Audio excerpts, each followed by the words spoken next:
Senhora presidente.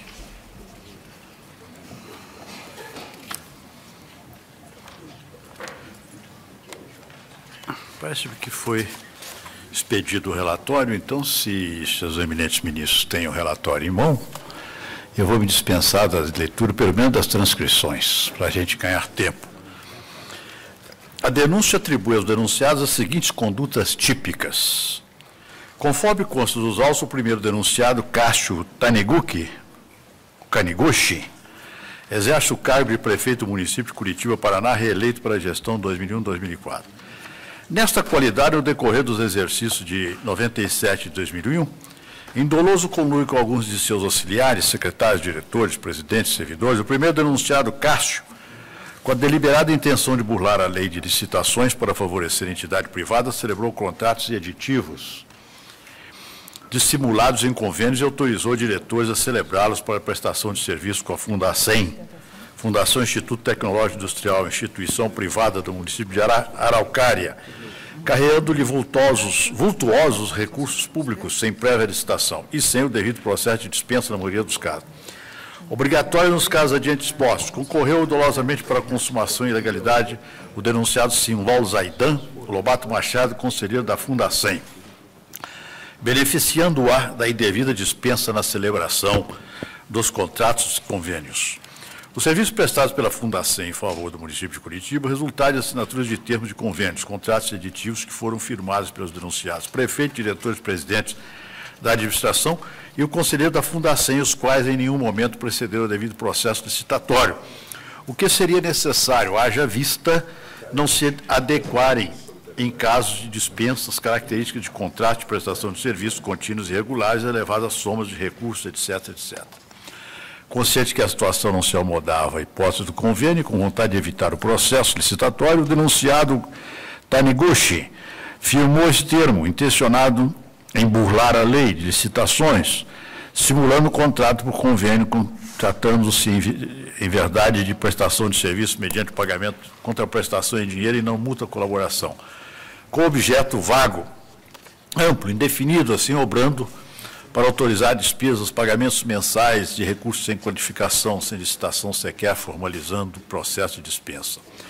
De comum acordo com o denunciado, Cássio Taniguchi, para burlar a lei de licitações que celebrou o verdadeiro contrato, disfarçado de convênio sem licitação e sem observar as formalidades pertinentes à dispensa, concorrer para o crime denunciado Dinorá Boto Portugal Nogara, secretário de Recursos Humanos, que no processo interno, pelo ofício tal, datado de tanto, deu urgente encaminhamento à celebração do ilegal convênio que também assinou, e Simval Zaidan Lobato Machado postulando e assinando a celebração direta do convênio. Na sequência, firmaram os denunciados do mesmo modus operandi os seguintes aditivos, especialmente visando prorrogar o prazo original do artifício usado para a renovação ilegal da contratação direta. Então, eu transcrevo, a denúncia transcreve, no meu relatório está transcrito também, parece que os eminentes ministros têm em mãos o relatório.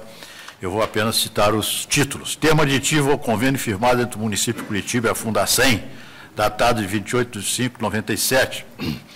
Termo aditivo ao convênio firmado entre o município de Curitiba e a Fundacem, datado de 20 de 6 de 97. Termo aditivo ao convênio firmado entre o município de Curitiba e a Fundacem, de 12 de 3 de 98. Além dos denunciados Cássio Dinorá e Simval Zaidan Lobato Machado, conselheiro da Fundação, que concorreu para o crime, beneficiando da indevida prorrogação, contratação direta, que assinaram esses aditivos, teve participação neste último termo aditivo, em doloso conluio para a realização da despesa sem licitação e sem observância das formalidades pertinentes, a dispensa denunciada Luciano Leiria, que no processo interno número tal emitiu em data de 12 de março de 98 pelo município de Curitiba parecer favorável à prorrogação do convênio. Absurdamente, Luciano Leiria, desde 8 de janeiro de 98, percebia salários pela Fundacem, contratada na função de advogado. Segue-se, então, a denúncia de descrever que a esse governo correspondeu ao processo interno número tal, iniciado pelo ofício tal. Consciente que a situação não se amoldava à hipótese de convênio, com vontade de evitar o processo licitatório, o denunciado Cássio firmou esse termo intencionado em burlar a lei de licitações, simulando contrato por convênio, tratando-se em verdade de prestação de serviços mediante pagamento, contra a prestação em dinheiro e não a multa colaboração com objeto vago, amplo, indefinido, assim obrando para autorizar despesas, pagamentos mensais de recursos sem qualificação, sem licitação, etc. Segue-se convênio firmado entre a Companhia de Desenvolvimento de Curitiba, SIC e a Fundacem, em 26/6/97, e a denúncia, então, descreve. E, em seguida, diz, autorizado pelo prefeito Cássio, ora denunciado e com ele dolosamente conluiado para burlar a lei de licitação, consciente que a situação não se amoldava à hipótese de convênio, e com vontade de evitar o processo licitatório, firmou esse termo o diretor-presidente da SIC, e ora denunciado, André Zaccarou, simulando o contrato por convênio, tratando-se em verdade de prestação de serviço mediante pagamento contra a prestação em dinheiro e não a multa colaboração com objeto vago, amplo, indefinido, etc. Na sequência, os denunciados supracitados, Cássio, André e Simval, do mesmo modus operandi, celebraram os seguintes aditivos, especialmente visando prorrogar o prazo original, artifício usado para a renovação ilegal da contratação direta. Instrumento particular de aditamento ao convênio firmado entre a Companhia de Desenvolvimento de Curitiba, SIC e a Fundacem, em 30/11/98. Segundo instrumento particular de aditamento ao contrato firmado entre a Companhia de Desenvolvimento de Curitiba, SIC, e a Fundacem, em 14 de agosto de 2000. E diz a denúncia, portanto, o prefeito de Curitiba... Está faltando aqui... Portanto, o prefeito de Curitiba, a hora denunciado, Cássio Taniguchi, colui com alguns de seus auxiliares, autorizou o pagamento de volumosas quantias, próximo de 50 milhões de reais. Não, meu Deus do céu.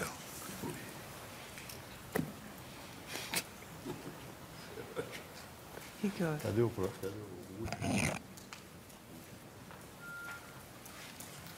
Não, mas não tem problema, que eu estou lendo a denúncia, mas lendo a denúncia transcrita no meu voto. Me passou diretamente o voto. Mas não tem problema, porque a denúncia está... Continua sendo a mesma. É. O que... Segundo a denúncia, então, o prefeito de Curitiba, Cássio Taniguchi, no decorrer dos exercícios 97 e 2001, em conluio com os demais acusados, com a intenção de burlar a lei de licitações, para favorecer a entidade privada, teria celebrado e autorizado diretores a celebrar contratos e termos aditivos. O Ministério Público do Pará dá a denúncia em seguida, que, mediante esse artifício, contratou e pagou, por intermédio da Fundação, polpudos salários a dezenas de correligionários para servir na administração pública sem prévio concurso público. O Ministério Público do Estado do Paraná requeriu, entre outras providências, a notificação dos acusados para oferecerem resposta, bem como o afastamento do acusado Cássio do cargo de prefeito do município de Curitiba. O desembargador Otto Luiz Spanhol, relator da denúncia crime, determinou a notificação, etc. Marina Clamas Taniguchi e Cláudio Chamiec apresentaram a resposta, sustentando em síntese a atipicidade da conduta descrita na denúncia, a ausência do dolo necessário para a caracterização do delito, os valores pagos pela a Fundacem, decorrer da prestação dos serviços contratados, razão por que não há falar em desvio de verbas públicas, a ausência de justa causa para persecúcio crimes, na medida em que a conduta atribuída à denunciada não se ajusta ao tipo. Cássio Taniguchi, de Norá, Boto, Portugal Nogara, Armando Franco de Boni, Ivo Mendes Lima e Sérgio Abujanra, Misael, sustento e legitimidade passiva do acusado Cássio Taniguchi em relação aos convênios firmados entre a Fundação e a Companhia de Desenvolvimento de Curitiba, a Companhia de Habitação Popular de Curitiba, Coab, e aos contratos celebrados com a Fundação, certo que as duas primeiras são sociedades de economia mista e as duas últimas fundações, todas elas dotadas de autonomia administrativa e financeira, representadas juridicamente por seus presidentes. E legitimidade passiva do acusado de ignorar, uma vez que a conduta imputada de ter solicitado urgência no encaminhamento de um aditivo ou convênio celebrado com o município de Curitiba não configura crime. De igual modo, a sua assinatura em aditivos ou convênio celebrado com a Fundacem também não configura o tipo do artigo 89 da Lei 8666.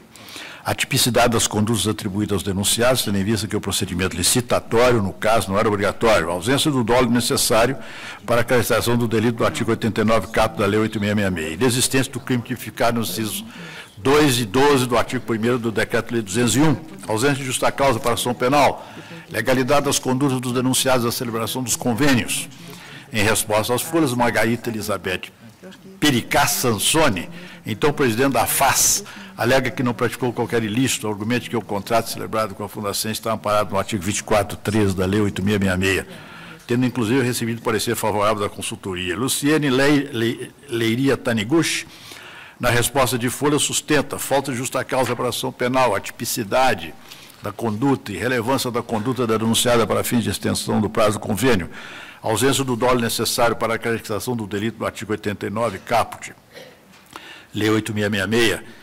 Silval Zaidan apresentou resposta, dizendo que a Fundação é uma instituição sem fins lucrativos, instituída por duas associações, 28 empresas privadas, industriais e 3 cidadãos, destinado ao ensino, à pesquisa, ao desenvolvimento institucional, científico e tecnológico de reconhecida reputação ético-profissional, voltada exclusivamente para a consecução de ações e serviços, obras, projetos, programas que visam assegurar melhores condições de vida às comunidades carentes da região metropolitana de Curitiba, configuração de hipótese de convênio, visto que não se tratava de contratação de serviços, mas sim da conjugação de esforços em busca do atendimento de interesses comuns dos partícipes, desnecessidade de licitação quanto aos contratos, não só pela ausência de alternativas de contratação, mas também pela ausência de mercado concorrencial, já que só a contratada detinha a capacidade mesmo necessária ao atendimento que a Administração Pública Municipal de Curitiba almejava alcançar por meio de dezenas de programas. Inexistência de prejuízo ao erário, efetiva prestação do serviço e obtenção dos respectivos resultados, inépcia da denúncia.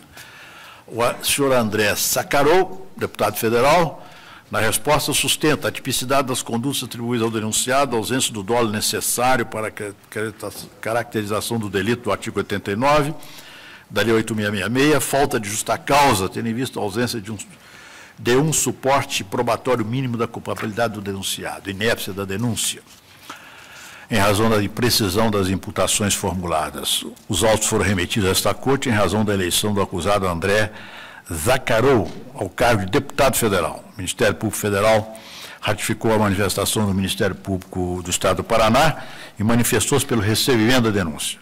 André Zacarou, salientando que, no caso, o Ministério Público do Paraná investiu-se de poder de polícia, tendo instaurado e presidido verdadeiro inquérito, simulado, etc., entende que é nulo. O eminente Procurador-Geral da República, professor Cláudio Fonteles, manifesta no sentido do recebimento da denúncia. É o relatório, senhora presidente. Com a palavra, o representante do ministro. Pois não, ministro presidente.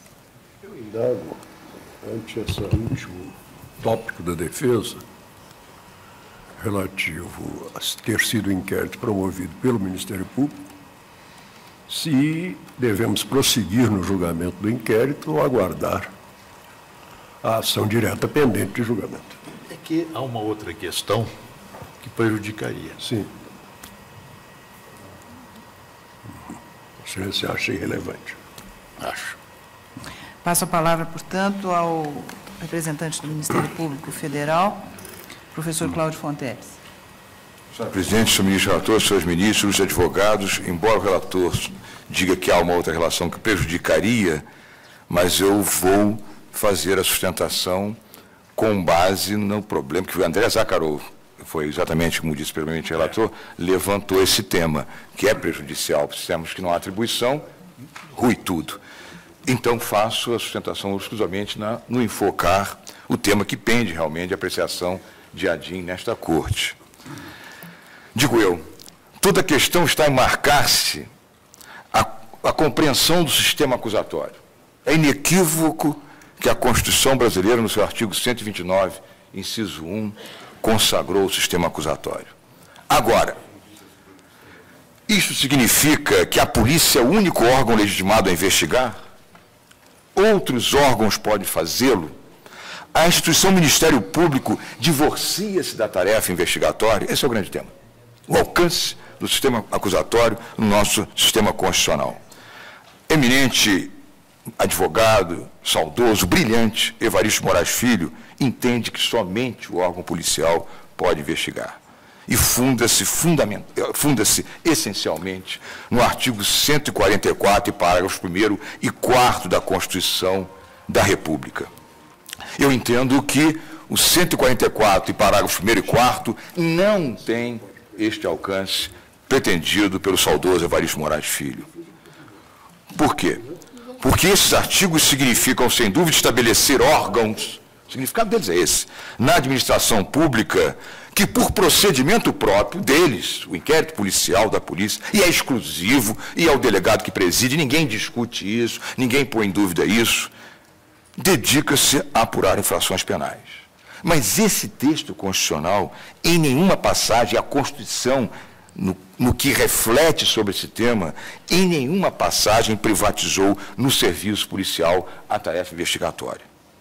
Fosse assim, nós teríamos, então, que dizer, não recepcionada pela Constituição, o artigo 4º do Código de Processo Penal, e parágrafo único, que expressamente comete a outras instituições, é literal isso, é só consultar o artigo 4º, parágrafo único do Código de Processo Penal, a outras instituições a tarefa de investigar. E hoje, a realidade que se faz eloquente e se faz profícua nesse país, o que é? É a enorme interação do Ministério Público Federal, não só nos tempos que estamos vivendo, não só com a Polícia Federal, mas com a Previdência Social, com o Banco Central, com a Receita Federal, enfim, com todos os órgãos da administração pública vocacionados a investigar ações conjuntas que a imprensa brasileira noticia seguidamente. E todos nós sabemos disso. E com enorme, sem estardalhaço, com enorme sucesso no combate à macrocriminalidade. Esse sim é um combate que tem que ser feito diuturno e sério nesse país. O combate à macrocriminalidade que está a nos infestar e a derrubar valores sagrados de uma democracia. Isso se faz com total sucesso. E aí se pergunta, e o Ministério Público há de ficar alijado disto? Não pode participar desta tarefa? Aqui a questão não está, como já se falou muito na casa e tal, em quem pode o mais ou pode o menos. Poder-se até pensar aquele bocado que hipótese máximos, hipótese mínimos, olha, se é dado ao órgão exercer o juízo de valor sobre um juízo de realidade que é feito pela autoridade policial, então ele poderia o mais. Mas eu não vou nem trilhar esse caminho. Eu não vou trilhar esse caminho. E eu acho que até porque nós, membros do Ministério Público, nós temos dever. É a visão que dou no processo penal ao princípio, o princípio da obrigatoriedade. A obrigatoriedade não é acusar. Não é acusar, não é, como dizia um amigo meu, não é exercer o delírio persecutório, não é isto. Como isso foi muito visto durante largos tempos. E se ensinou assim nas faculdades, eu recebi aulas assim. Não, o princípio da obrigatoriedade significa que o Ministério Público não decai da ação penal, como todos sabemos. Ele tem o dever, esse é o princípio da obrigatoriedade em processo penal, ele tem o dever de sempre se pronunciar sobre o fato acontecido. Então aí não é problema de quem pode ou quem não pode. Nós temos, essa função institucional é de dever. Diante de um fato acontecido, nós, membros do Ministério Público, temos que nos pronunciar sobre esse fato, ou pedindo diligências, ou acusando, quando vemos já formado o fumus boni iuris, ou se manifestando, sim, pelo arquivamento e dizendo que ali não há espaço para o deduzir qualquer pretensão punitiva. Então, fujo da ótica do quem pode mais e pode o menos, e marco que isso é função institucional nossa a realizar dever. Dever de se pronunciar sempre sobre o fato acontecido. E aqui vem outra linha de raciocínio forte também. Afinal, a quem se destina o trabalho investigatório? Essa é uma pergunta-chave. A quem se destina? Há destinatário do trabalho investigatório ou não há? Claro. E o destinatário do trabalho investigatório é uma única instituição. Não tem outra. O destinatário do trabalho investigatório é uma única instituição. É o que está na Constituição. O Ministério Público. E diz com a proficiência de sempre o eminente ministro Celso de Mello, no inquérito 2041 de Minas Gerais, que está no Diário de Justiça de 6 de outubro de 2003, da página 58. Diz Sua Excelência, as diligências probatórias requeridas ao Poder Judiciário pelo Ministério Público, no contexto de um inquérito policial, o objetivo é permitir ao parquê que estes, com apoio nos resultados delas mesmas, venha a formar, eventualmente, a opinião delicti. Palavras do eminente ministro Celso Mello. Pois o Ministério Público o destinatário por excelência dos elementos de informação produzidos no contexto da investigação penal. Continua, Sua Excelência, não cabe em regra ao Poder Judiciário, substituindo-se ao Ministério Público, formular juízo em toda a necessidade ou não da adoção de medidas probatórias. Sim, que sabemos todos, isso é unânime na doutrina processual penal brasileira, é unânime. Não há doutrinador que pense diferente nesse ponto. Porque na fase pré-processual, isso é importante que a gente se posicione, nós estamos na fase pré-processual, ainda não há demanda, ainda não há pedido. Na fase pré-processual, a expressão latina, o dominus litis, é o Ministério Público.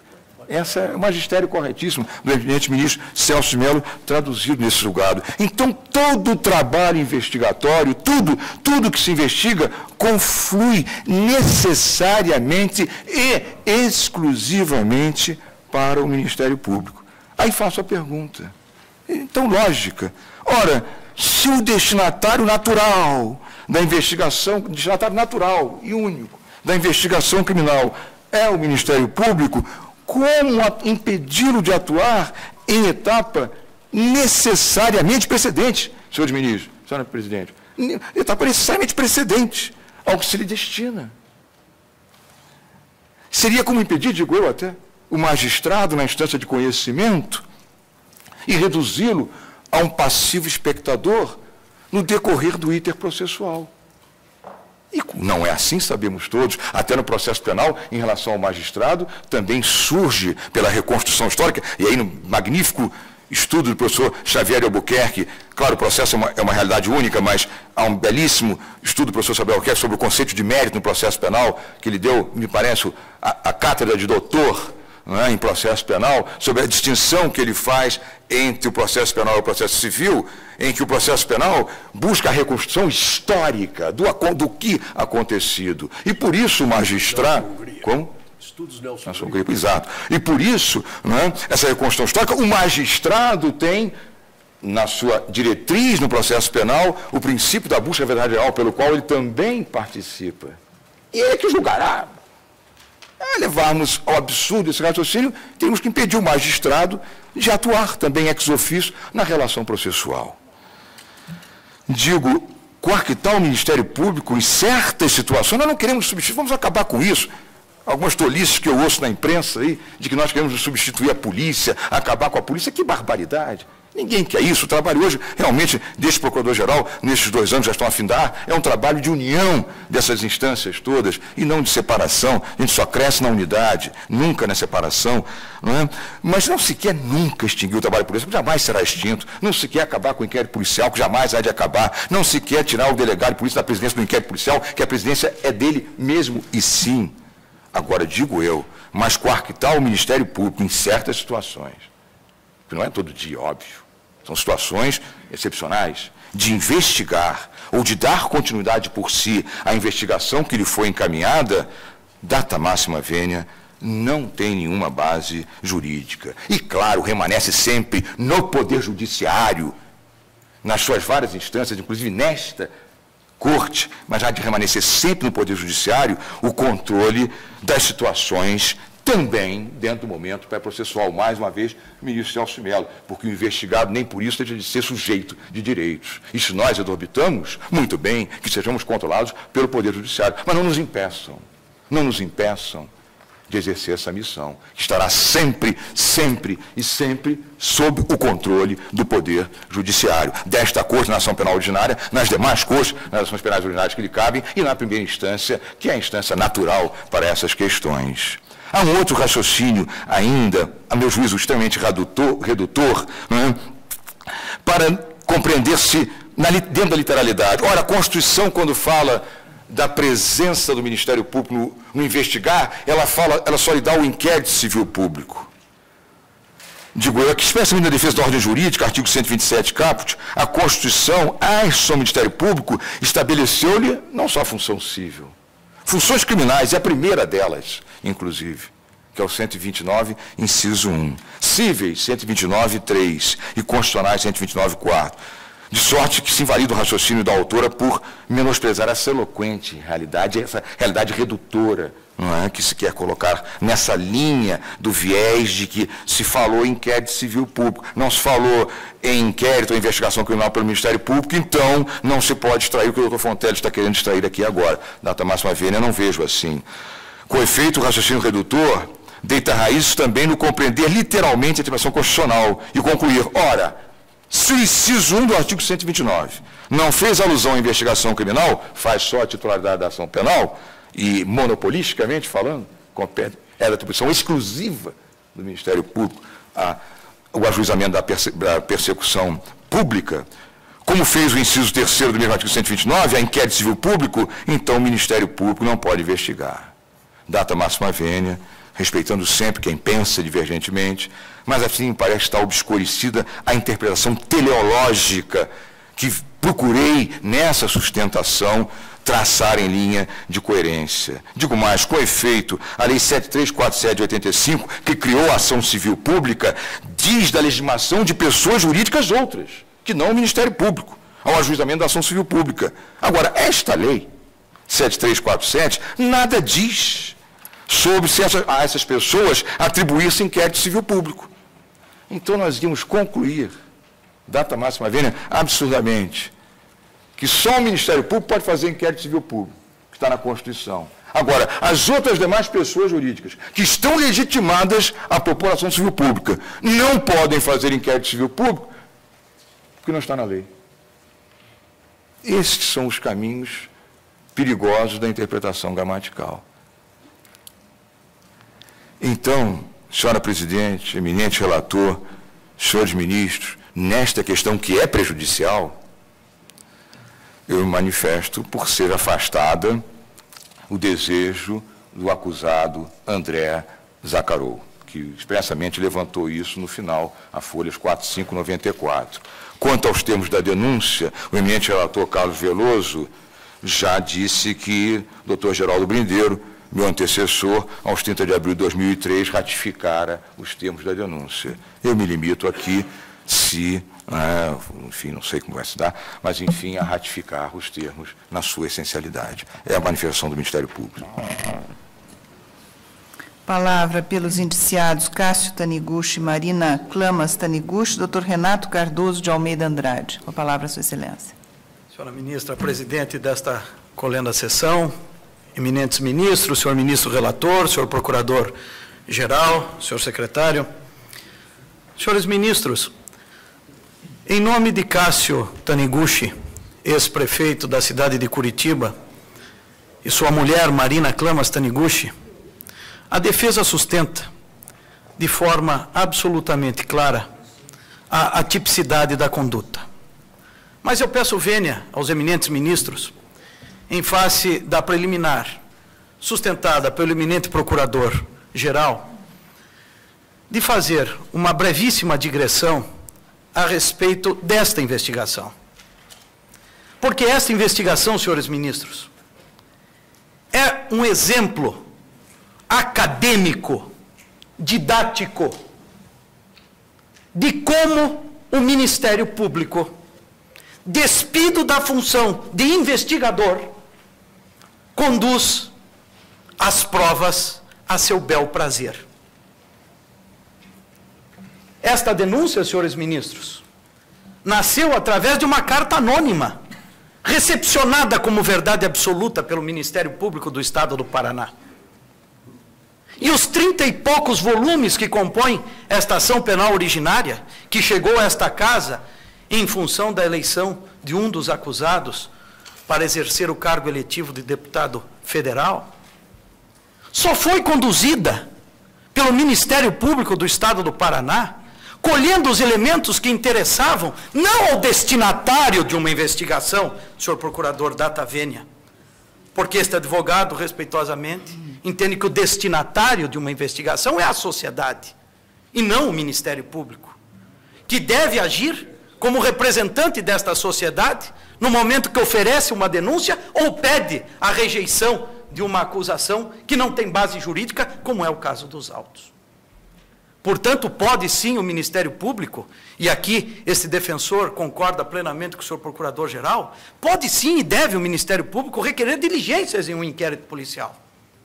Pode sim o Ministério Público, à luz de provas que cheguem a seu poder, juntá-los no inquérito policial, onde ocorre uma investigação absolutamente independente, porque não é o delegado de polícia estadual, federal, ou seja quem for, a autoridade que vai oferecer a denúncia. Está ele despido desta carga, da necessidade institucional de oferecer ou não uma denúncia. Agora, não pode o Ministério Público, data máxima vênia, ser, ao mesmo tempo, um investigador, um investigante, o dono da investigação, e logo em seguida, sem nenhum outro elemento de perquisição, oferecer uma denúncia. Este caso, senhora ministra presidente, o ex-prefeito de Curitiba, senhor Cássio Taniguchi, está sendo denunciado porque firmou convênios com uma determinada fundação, fundação esta de cunho social relevantíssimo na cidade de Curitiba, e abro um pequeno parênteses para homenagear e render minha cidade. Todos os eminentes ministros, imagino que sem exceção, conhecem a minha cidade, sabem da relevância social de minha cidade, e independentemente de partido político, a forma querida como a minha cidade foi administrada nas últimas décadas. Esta fundação foi criada muito antes da gestão do acusado Cássio Taniguchi. Prestou relevantíssimos serviços sociais à minha cidade, muito antes da gestão de Cássio Taniguchi. Este prefeito, homem que deixou saudade da administração de Curitiba, limitou-se a afirmar uma prorrogação deste convênio. E a denúncia, e prestei muita atenção no relatório do eminente ministro Carlos Mário Veloso, que foi distribuído aos eminentes ministros, se vossas excelências perceberem, há um detalhe relevantíssimo e que conduz à tipicidade da conduta. A denúncia faz dolosamente, e a expressão é minha, a denúncia faz dolosamente uma confusão doutrinária, ministro Carlos Aires, de direito administrativo que não é possível de se admitir. Confunde dois institutos de direito administrativo, o contrato administrativo e o convênio administrativo. Por vezes, trata os documentos firmados pelos denunciados como convênio. Por outras vezes, trata como contrato. E por uma terceira via, afirma que é um contrato travestido de convênio. Nem a própria denúncia foi capaz de estabelecer qual a regra jurídica administrativa dos documentos firmados pelo administrador público. E por que isso é tão relevante na denúncia e ao pleito de rejeição que se faz da tribuna? Porque a acusação, do ponto de vista jurídico, reside no artigo 89 da Lei 8666. A dispensa de licitação ou dispensa de concurso público para a contratação de pessoal. Mas o convênio, senhores ministros, do ponto de vista da doutrina do direito administrativo, dispensa a exigência da licitação em razão do especial fim a que se destina um convênio. E esta Fundacem formou técnicos, formou pessoal capacitado, dentro de um interesse público relevante, trabalho esse que foi executado de forma primorosa, e a denúncia, nem mesmo a denúncia, foi capaz de dizer que o trabalho não foi executado. Todos os trabalhos conveniados foram efetivamente executados. E se vossas excelências me perguntarem se eles surtiram efeito, eu simplesmente ouso convidar a todos os ministros a mais uma vez visitar a cidade de Curitiba. Ela retrata a grandeza dos trabalhos executados. E dona Marina Klamas Taniguchi, mulher do ex-prefeito Cássio Taniguchi.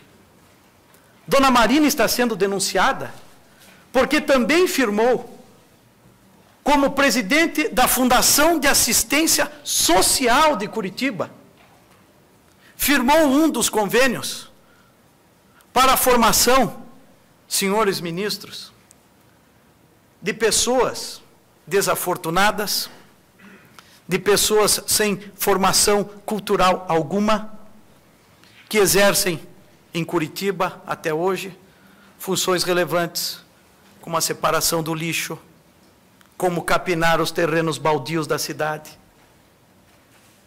Esta também era uma função, era um destino da Fundação, e por esta razão é que a presidente da Fundação de Assistência Social firmava esses documentos, porque havia um interesse, sim, comum, uma identidade de propósitos entre as partes que firmavam este documento, que é efetivamente um convênio e não um contrato.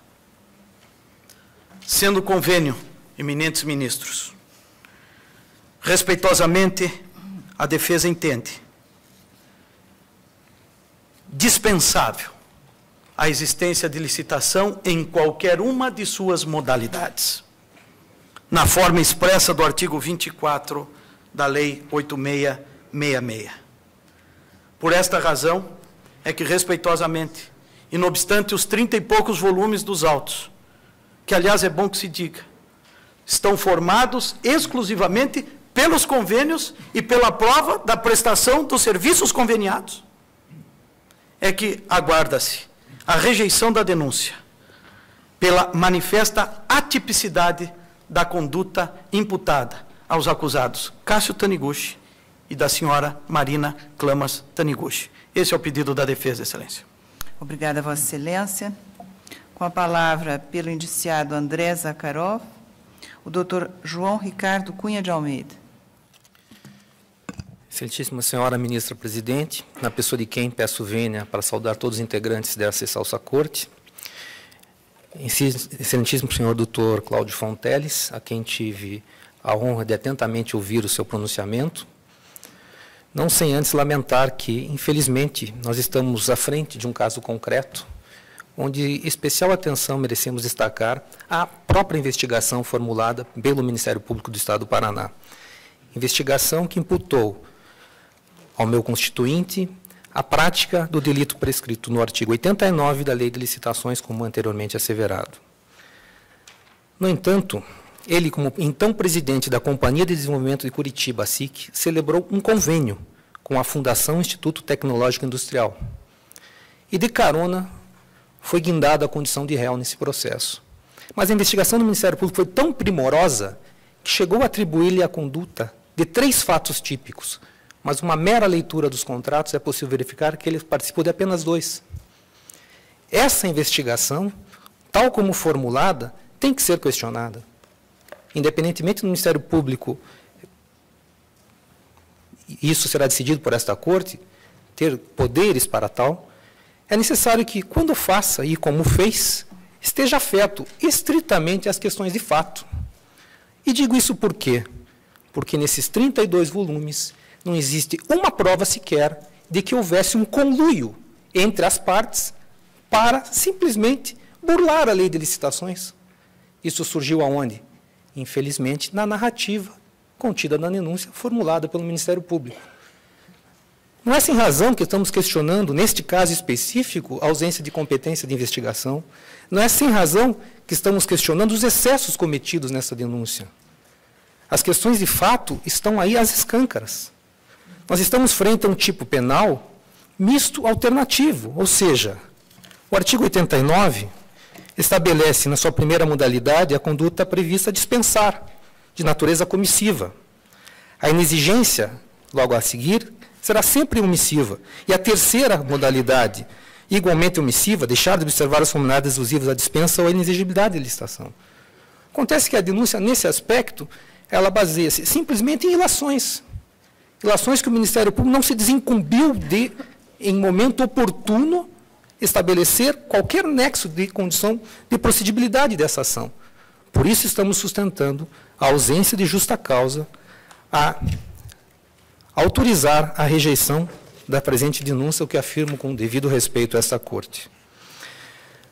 Da simples leitura do convênio firmado entre a Companhia de Desenvolvimento Curitiba e a Fundação Instituto Tecnológico Industrial, uma pequena parte dos fatos retratados na denúncia, onde, nesse particular aspecto, nenhuma alegação surgiu de desvio de finalidade, de ausência de prestação de serviço. Pode ter acontecido isso em outras fundações, não me diz respeito, porque o meu constituinte apenas praticou os 2 atos, e não 3, como consta da denúncia, na qualidade de presidente dessa Companhia de Desenvolvimento de Curitiba. Pois bem, o objeto específico do convênio celebrado pelo meu constituinte cingia-se a, aspas, realização pela Fundação de estudos técnicos e prestação de suporte aos projetos e atividades tidos como de interesse mútuo para as partes, abrangendo, 2 pontos, desenvolvimento e a introdução de novas referências, métodos e técnicas nos diversos projetos e atividades a serem executados, programas de formação e capacitação de recursos humanos, estudos e pesquisas de interesse da SIC. A Fundação executará estudos técnicos e prestará serviços à SIC. Pois bem, a própria Companhia de Desenvolvimento de Curitiba,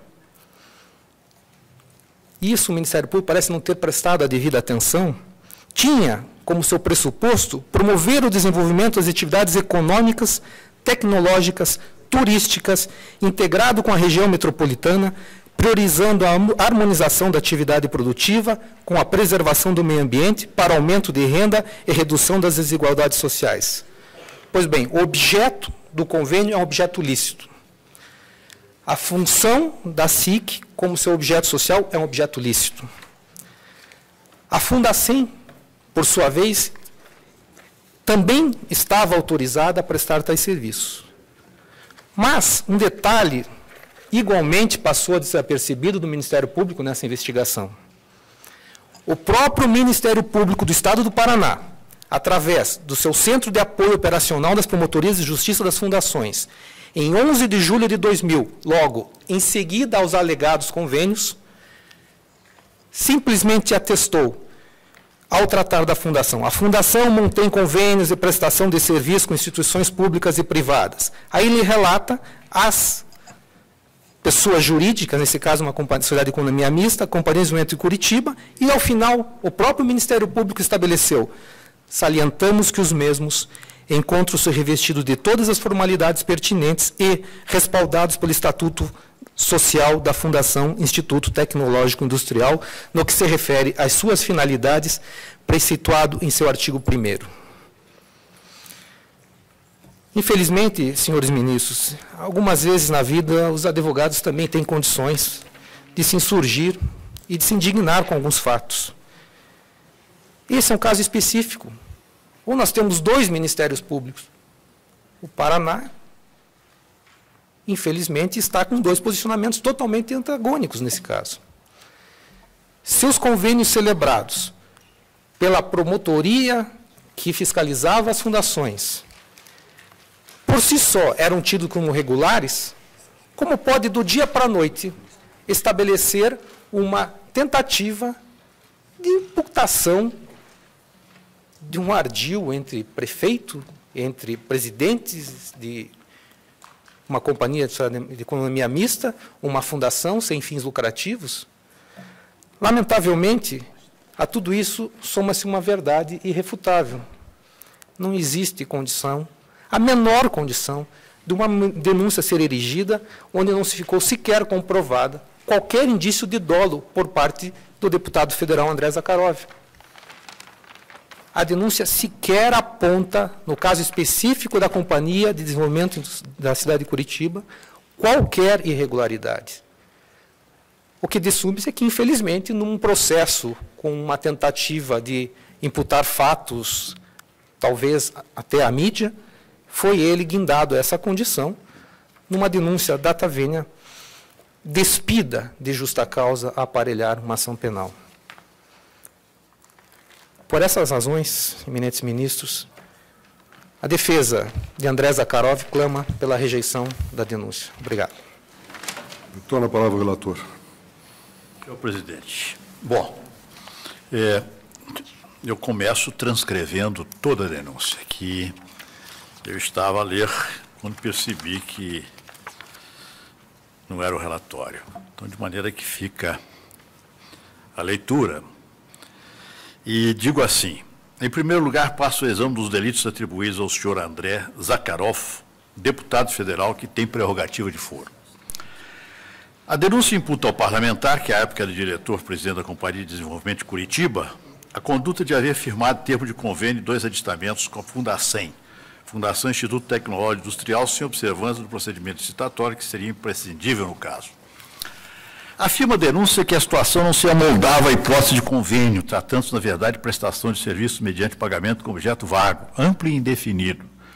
Por isso, imputa ao acusado a prática do delito tipificado no artigo 89, caput da Lei 8.666. Examina a alegação de nulidade da ação posta na petição de folhas, porque teria sido fundada em elementos ilegalmente colhidos pelo Ministério Público do Estado do Paraná.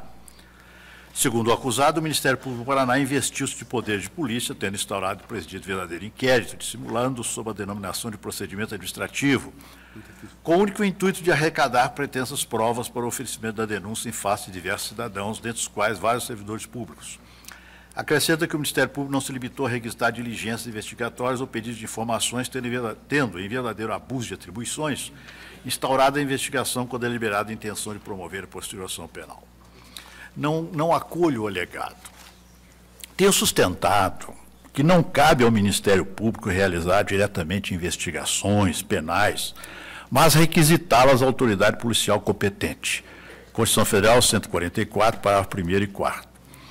A ele incumbe promover a ação penal pública, na forma da lei, bem assim o inquérito civil e a ação civil pública, não lhe cabendo fazer as vezes da polícia judiciária. RE 205.473, Alagoas, de minha relatoria. De outra parte, tenho entendido também, conforme jurisprudência firmada na Corte, que a instauração de inquérito policial não é imprescindível à propositura da ação penal pública, podendo o Ministério Público valer-se de outros elementos de prova para formar sua convicção. Menciono o habeas corpus 70991, Moreira Alves, e o RE 233.072, ministro, o nosso eminente presidente, ministro Jobim.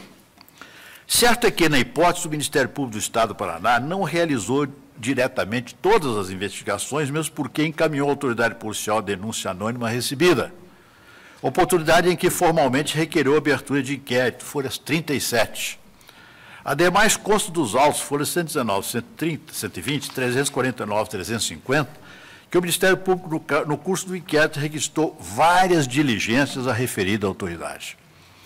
É certo que o Ministério Público colheu em seu gabinete alguns depoimentos, folhas e folhas. Entretanto, conforme salientei no voto que proferi no habeas corpus 83.463 do Rio Grande do Sul, julgado pela segunda turma em 16 de março de 2004, não vejo impedimento para que o Ministério Público efetue a colheita de determinados depoimentos quando, tendo conhecimento fático do indício de autoria da materialidade do crime, teve notícia diretamente de algum fato que merecia ser elucidado. De qualquer sorte, ainda que assim não se entenda, a denúncia está fundada em provas outras que justificariam o procedimento penal.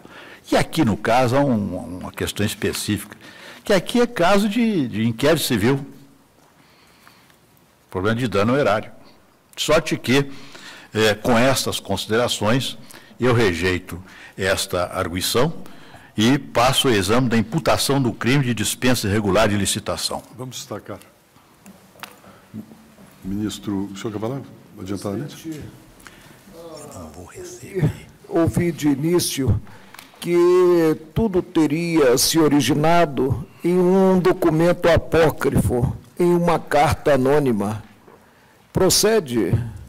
É verdade. Essa premissa? Aliás, eu digo no meu voto, veja.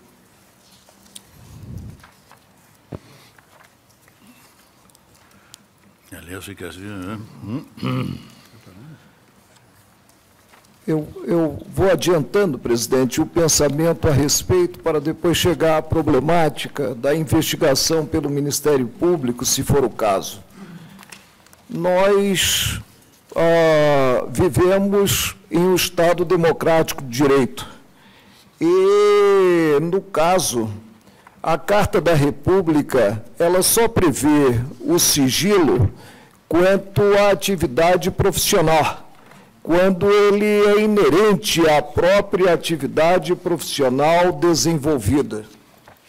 Não podemos, presidente, imaginar a inauguração de uma época que se faça a partir do denuncismo irresponsável.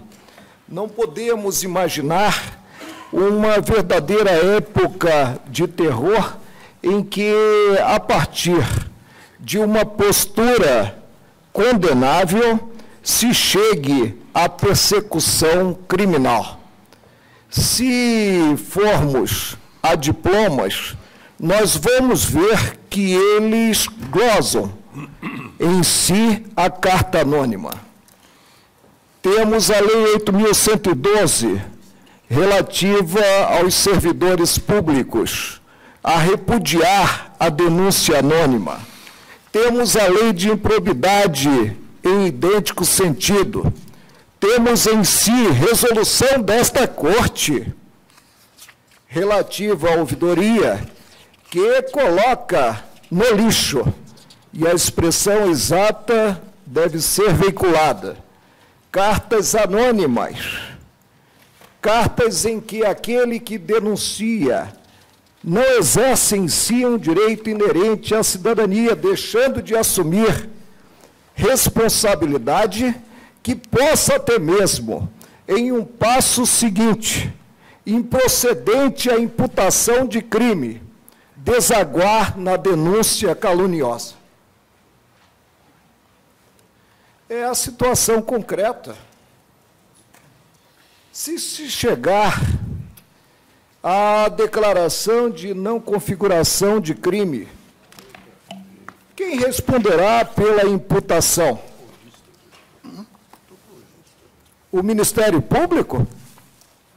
Então, teríamos que cogitar dessa responsabilidade toda vez que é julgado improcedente um pedido formulado pelo Ministério Público, improcedente o que é articulado em uma denúncia.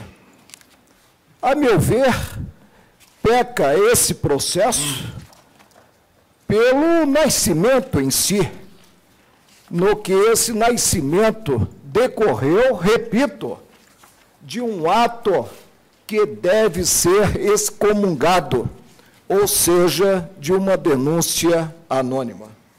É a primeira questão que precisamos enfrentar numa atuação até mesmo pedagógica.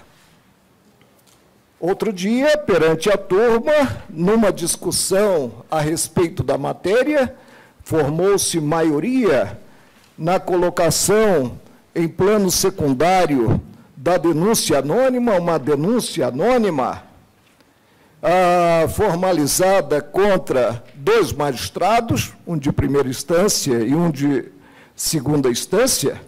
Cheguei mesmo a indagar se partiríamos para a sequência de um inquérito, se viesse à corte uma carta anônima contra um de seus integrantes.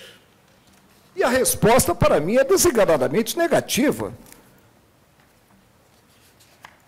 No caso, ficou esclarecido pelo relator que há esse defeito inicial, que, a meu ver, contamina todo o processo relativo ao inquérito, sem chegar até mesmo à investigação, à elucidação, se é constitucional ou não, a investigação promovida pelo titular, que é parte da ação penal. Presidente, levanto a questão de ordem quanto à inviabilidade de sequência do próprio inquérito, no que o elemento básico que desagou na apuração de certos dados é uma carta anônima. Senhor presidente, vamos ouvir o relator?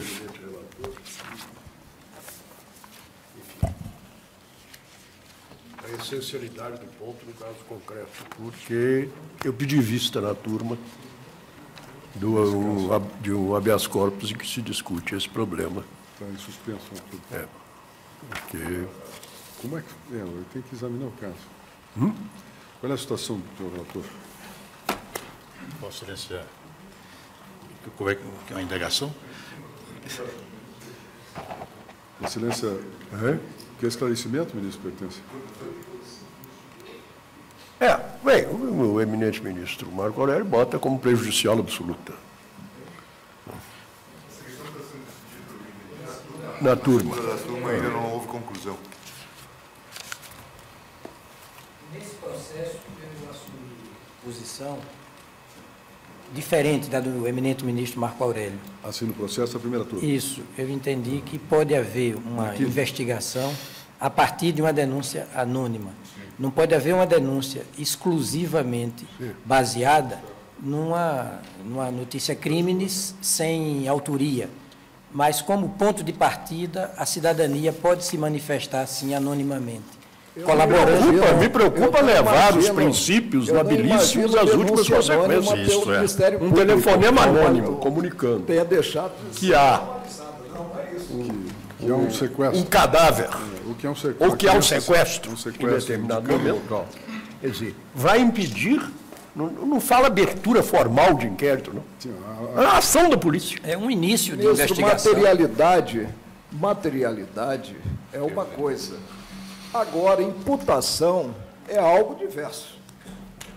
Sim, mas Materialidade, evidentemente, se há um telefonema para a delegacia policial comunicando que em tal lugar, né? Telefonema anônimo, sem a pessoa se identificar, há um cadáver ou está havendo tráfico de drogas, evidentemente a polícia tem que sair, né? essa carta não está nos E ir ao local. O texto está no Eu penso que poderíamos, viu, ministro, parece prosseguirmos ser no esse o caso, julgamento. embora Vossa não haja Excelência não cadáver. vai verificar que há convênios ou contratos a irrelevância da questão sem licitação. no caso concreto. No caso concreto. Nós não podemos ir ao mérito para depois voltar à questão prejudicial. Não, não. Se É uma o questão que eu colegiado, quero dizer o seguinte. A carta. Vossa Excelência, relator, tem a carta nos autos? Senhor presidente, eu não tomei essa. Vossa Excelência proclama que o fato não é típico? Me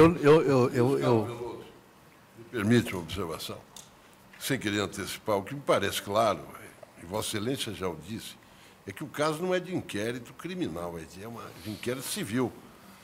Parece-me que nitidamente não há um fato típico, porque as mesmas regras aplicáveis aos contratos se aplicam aos convênios. Podia haver a licitação.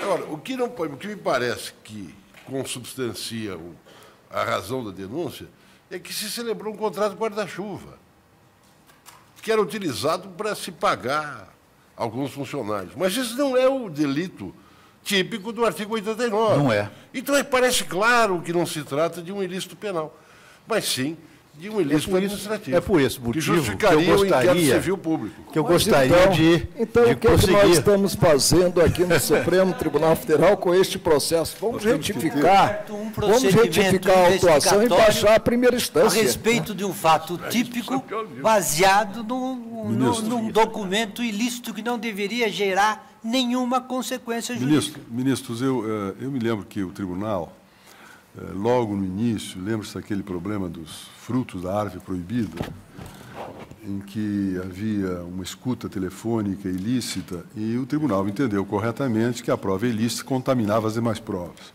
No entanto, num determinado processo que esteve na segunda turma, eu me recordo que havia esse problema. A polícia havia gravado, enfim, interceptado ilicitamente o telefone de determinado cidadão e soube que no tal dia, a tantas horas, iam ser entregues uma partida grande de cocaína, armas, não lembro mais o que era.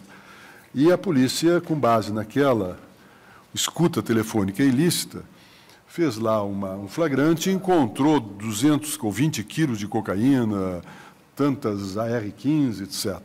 E eu me lembro que nós estávamos discutindo na segunda turma sobre este assunto, de que as provas estavam contaminadas. Então, eu disse que, se nós levássemos as últimas consequências à tese, o Supremo Tribunal teria que determinar a devolução da cocaína aos traficantes, porque o auto de apreensão era ato ilícito, uma vez que estava contaminado. Por isso é importante a preocupação do ministro Pertence, que nós não podemos radicalizar, é aquela coisa em processo penal, sejamos minimalistas. Porque se formularmos tese em abstrato, fora do caso concreto, nós vamos ter problemas, como já tivemos alguns problemas dessa natureza. Não, então, no caso, nós temos que examinar atentamente a carta. A tese que nós sustentamos na turma não conduz a nenhum desses resultados. A tese que sustentamos na turma é que, embora a denúncia anônima, por qualquer meio, possa desencadear atividades de investigação, isto não impede. O que ela não pode é ser autuada como um documento lícito, capaz de, gerando consequências jurídicas, dar origem a um procedimento formal de investigação. Isto é, abrir um inquérito com uma carta anônima. Isso não é possível. É isso que não é possível. Na experiência burocrática dos anos passados, senhor presidente, há conhecido o fato que aqui dos tais inquéritos civis em Brasília, em que sempre aparecia uma carta anônima. Em geral, era um denunciante que comparecia ao Ministério Público e produzia depois essa carta anônima. E essa carta anônima depois deflagrava todos os procedimentos de inquérito civil. Se sabe que isso era uma prática conhecida, e se sabe até os autores intelectuais desse tipo de prática. Hoje, alguns deles, inclusive, já respondem a processo por extorsão. O que eu entendi, então, ministro Peluso, havendo a carta anônima, poder-se-ia fazer providências, e os resultados iniciais dessa providência dariam causa. Se encontra o cadáver receado pelo ministro Pertence, se encontrarem o cadáver, começa a investigar. Mas abrir um inquérito baseado numa carta anônima é dar valor jurídico a um objeto, que nem documento não pode ser considerado, que a ordem jurídica define como um desvalor, uma desvalorização. Depois, ministro Peluso, observe que determinado ato jurídico é prática comum da polícia ter os seus informantes. Abre uma não nem dizem que receberam informação. Chamados ganhos. É ou não um contrato submetido à licitação? Quem que essa carta não pode ter dito que existia um contrato sem licitação? É o cadáver. Nós temos o cadáver, sem dúvida. Temos o cadáver nos autos? Eu penso que, é como Vossa Excelência disse, essas questões têm que ser postas e interpretadas. A palavra que Vossa Excelência gosta de usar, com minimalismo. No caso que Vossa Excelência menciona, eu sustentei também essa tese. Havia até um exemplo dado que o ministro Sidney Sanches dava, não é? Tem que devolver a criança. Descobre o cadáver desaparecido de uma mulher. E, quando esse cadáver é desenterrado, há algum cabelo na mão da mulher, morreu lutando. Faça-se o exame, localiza-se, então, pelo DNA, o assassino. Observado o princípio da razoabilidade, da proporcionalidade, seria cabível o perdão, não é? O perdão. Essa é a questão. Essas questões têm que ser, viu, ministro? Eu concordo plenamente.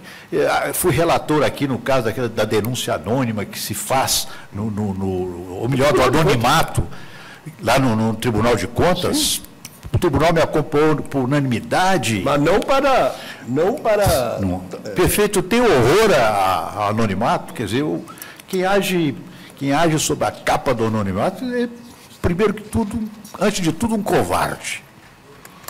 Eu não faço generalizações também. Um mau caráter, porque a pessoa tem que assumir. Eu penso agora no caso, veja. Qualquer cidadão indefeso não pode assumir. Ele tem ciência. Não, no caso, por exemplo, veja agora o princípio da proporcionalidade.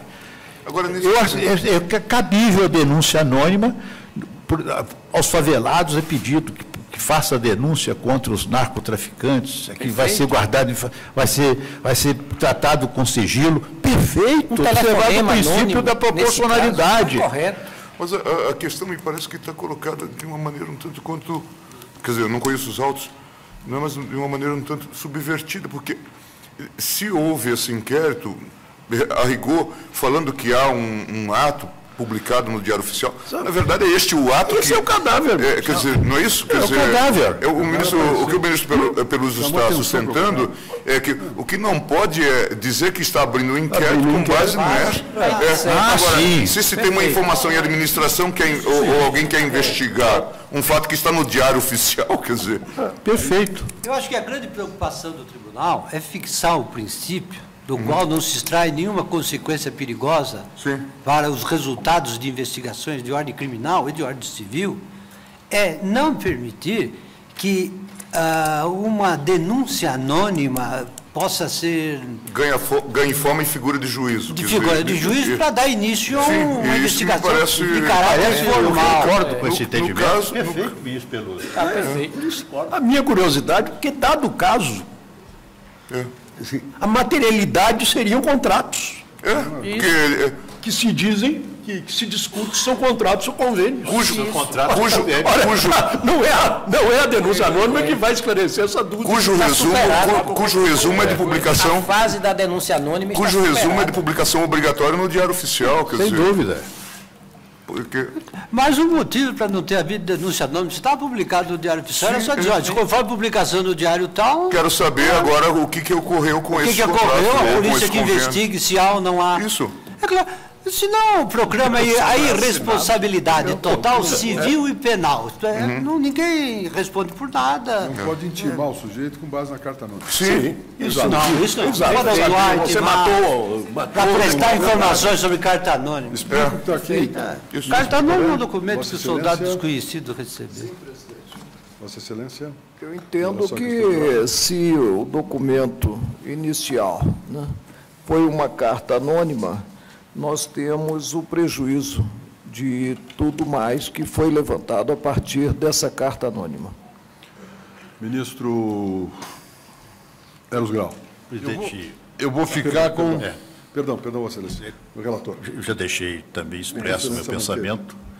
Com a advênia devida, eu rejeito a... Rejeito. Ministro, eu honestamente eu teria quer examinar a carta? examinar a carta. Porque senão eu vou pedir vista. Então vamos à carta. Temos a carta ou precisamos vista para ver a carta? Eu acho que precisa de vista. Vossa Excelência indica... Não, o caso é o seguinte, presidente. Veja, ministro, pertence. O exemplo do cadáver. Há uma... O cadáver aí... O que se diz... Exato, o que se diz exatamente. Convênios... Papéis esses que existiram e que nós podemos analisar. E que foram analisados. Documentos oficiais. Então É isto. E tais e diz tais que uma coisa da administração de Curitiba firmou firmando convênio, mas na verdade estavam firmando contrato. Em síntese, é a questão. No máximo é um parecer jurídico anônimo. Né? Se é contrato ou convênio. Mas esse é o conteúdo da carta? Exato, é isso. Eu, no caso, rejeito a casa. É isso. Ministro Joaquim Barbosa. Eu não votei. Você não quer rejeitar? Não, mas eu queria enfatizar que eu fico com o entendimento da nossa Câmara, da primeira Câmara, que execrou o anonimato e a delação. Deixou bem marcado isso, eu quero deixar mais uma vez bem marcado. Mas ocorre no caso... Mas para os casos concretos específicos. No caso concreto, o início, a apuração dos fatos independia da existência dessa carta anônima. Presidente, eu teria uma pergunta. O que vem primeiro, a forma ou o conteúdo? Ministro Marco Aurélio formula uma pergunta. Não, já está. Ministro Joaquim Barbosa. Também eu rejeito. Brito. Eu rejeito, mas também enfatizando, ao contrário do que disse o eminente ministro Eros Grau. Em princípio, eu não abomino, não excomungo a delação, a denúncia anônima. Eu acho que ela pode se prestar, sim, Em alguns casos é inexigível conduta diversa do denunciante. Tem que ficar anônimo. Pode ser. Tudo depende do caso concreto. Claro. Ministro Peluso. Senhor presidente, eu também vou fazer ressalva, porque acho importante que fique claro ainda que a questão seja considerada prejudicada, do meu ponto de vista, eu não abomino nem excomungo. Quem abomina e excomunga é o ordenamento jurídico, para o qual o anonimato é um desvalor jurídico. E como desvalor jurídico, não pode ser considerado. Eu não vou descer a considerações mais profundas a esse respeito, lembrando o próprio Código Penal, em que a pena é agravada de denunciação caluniosa quando o denunciante se vale do anonimato. O que mostra bem que a reprovabilidade máxima, que é a de ordem criminal, porque o anonimato é fonte exatamente de crime, não há nenhum motivo para que, em circunstâncias normais, as pessoas, o denunciante não sei. Mas, enfim, se há, no caso, porém, elementos concretos que dariam suporte ao início da investigação, eu firmo o princípio, mas me abstenho de formular um juízo de prejudicialidade a esse respeito. Se há elementos que poderiam fundamentar o início, eu supero essa questão. Senhor presidente, também na linha, como já tinha ressaltado na participação nos debates, na linha do que destacado pelo ministro Peluso, eu não vejo como valorar a denúncia anônima a esse ponto. Todavia, neste caso, o que a autoridade, eventualmente do Ministério Público ou da Polícia, foi informada? De que havia um contrato publicado no Diário Oficial, que, como nós sabemos, a lei de licitações determina que haja uma publicação, pelo menos a síntese da publicação, o extrato do convênio ou do contrato, que a qualquer tempo poderá ser devidamente investigado, pode ser objeto de ação popular, o próprio autor popular pode pedir informações, né? Então, pedir vista desses autos e tudo mais, de modo que me parece que, neste caso, prescindiria por completo da consideração sobre o início. O presidente acompanha o relator no ponto. Ministro Celso Mello. Senhor presidente, o veto constitucional ao anonimato, como se sabe, busca impedir a consumação de abusos no exercício da liberdade de manifestação do pensamento, pois, ao exigir-se a identificação de quem se vale dessa extraordinária prerrogativa político-jurídica, essencial à própria configuração do Estado democrático de direito, visa-se, em última análise, a possibilitar que eventuais excessos derivados da prática do direito à livre expressão sejam tornados passíveis de responsabilização a posteriori, tanto na esfera civil quanto no âmbito penal. Essa cláusula de vedação, que jamais deverá ser interpretada como forma de nulificação das liberdades do pensamento, surgiu, como sabemos, o sistema de direito constitucional positivo brasileiro com a primeira Constituição republicana, promulgada em 1891, que objetivava, ao não permitir o anonimato, inibir os abusos cometidos no exercício concreto da liberdade de manifestação do pensamento, viabilizando, desse modo, a adoção de medidas de responsabilização daqueles que, no contexto da publicação de livros, jornais ou panfletos, viessem a ofender o patrimônio moral das pessoas agravadas pelos excessos praticados, consoante assinalado por eminentes intérpretes daquele Estatuto Fundamental, como João Barbalho e Carlos Maximiliano, nos seus primeiros comentários à Constituição Brasileira de 1891, edição de 1918. Vê-se, tal como observa o saudoso Darcy Arruda Miranda, que a proibição do anonimato tem um só propósito, qual seja o de permitir que o autor do escrito ou da publicação possa expor-se às consequências jurídicas derivadas de seu comportamento abusivo. Salienta esse eminente autor: quem manifesta o seu pensamento através da imprensa escrita ou falada deve começar pela sua identificação. Se não o faz, a responsável por ele é a direção da empresa que o publicou ou transmitiu. Nisso consiste a razão subjacente à norma que, inscrita no inciso 4º do artigo 5º da Constituição da República, proclama ser livre a manifestação do pensamento, sendo vedado o anonimato. Torna-se evidente, pois, que a cláusula que proíbe o anonimato ao viabilizar a posteriori a responsabilidade penal e ou civil do ofensor, traduz medida constitucional destinada a desestimular manifestações abusivas do pensamento, de que possa decorrer gravame ao patrimônio moral das pessoas injustamente desrespeitadas em sua esfera de dignidade, qualquer que seja o meio utilizado na veiculação das imputações contumeliosas.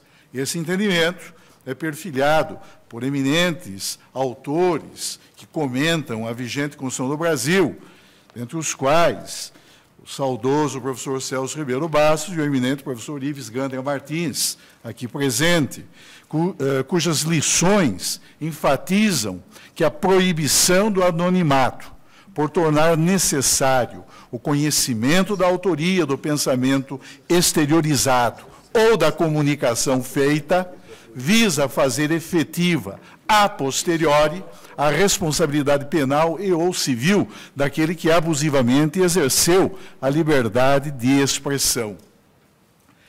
Preciso, sob tal perspectiva, senhor presidente, o magistério do eminente professor José Afonso da Silva, que, ao interpretar a razão de ser da cláusula constitucional consubstanciada no artigo 5º, inciso 4º, infine, da Lei Fundamental, assim se manifesta, verbis: a liberdade de manifestação do pensamento tem seu ônus, tal como o de o manifestante identificar-se, assumir claramente a autoria do produto do pensamento manifestado, para, em sendo o caso, responder por eventuais danos a terceiros. Daí porque a Constituição veda o anonimato.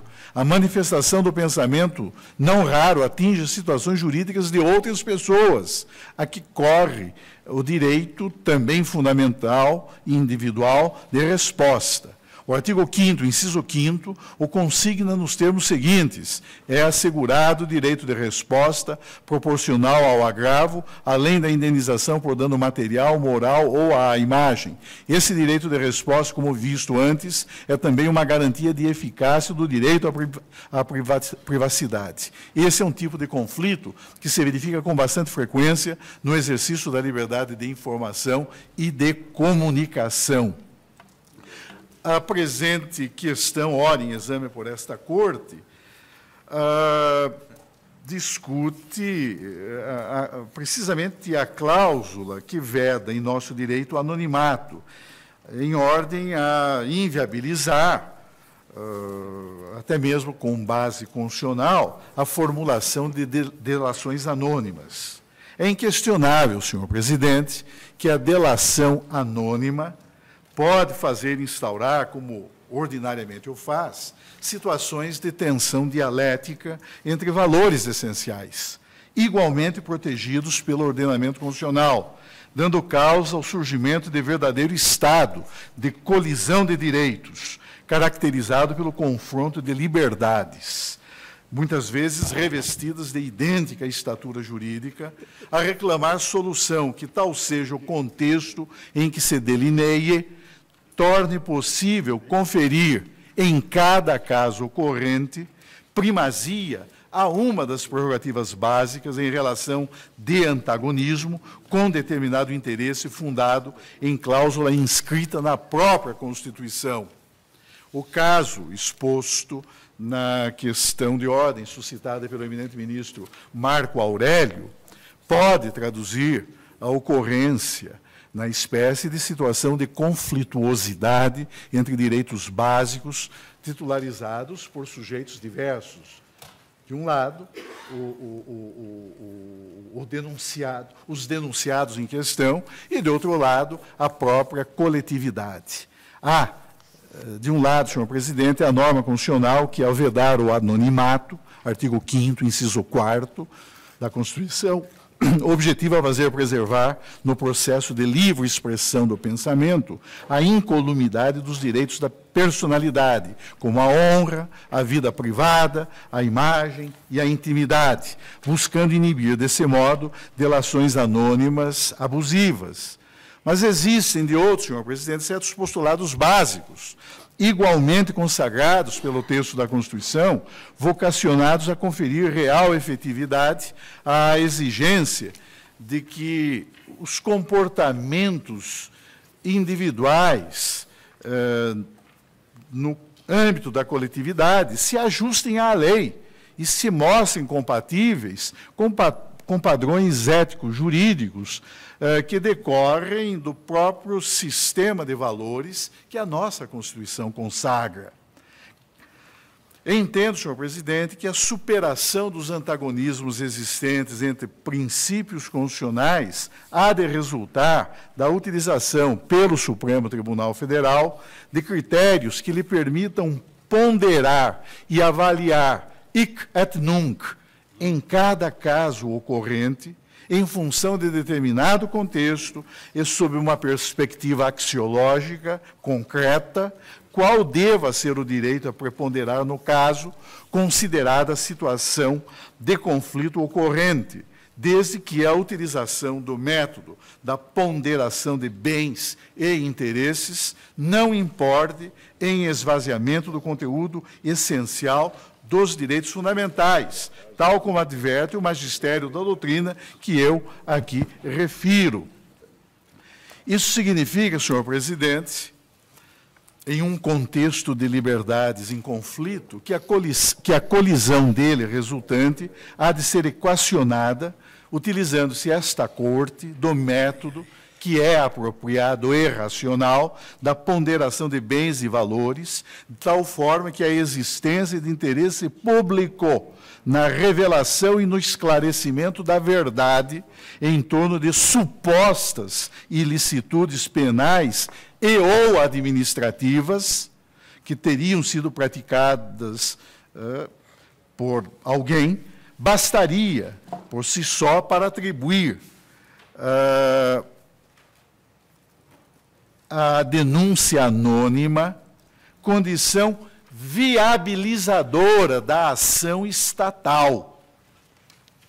Na realidade, senhor presidente, o tema pertinente à vedação constitucional do anonimato, considerada esta situação de colidência de interesses e de valores, torna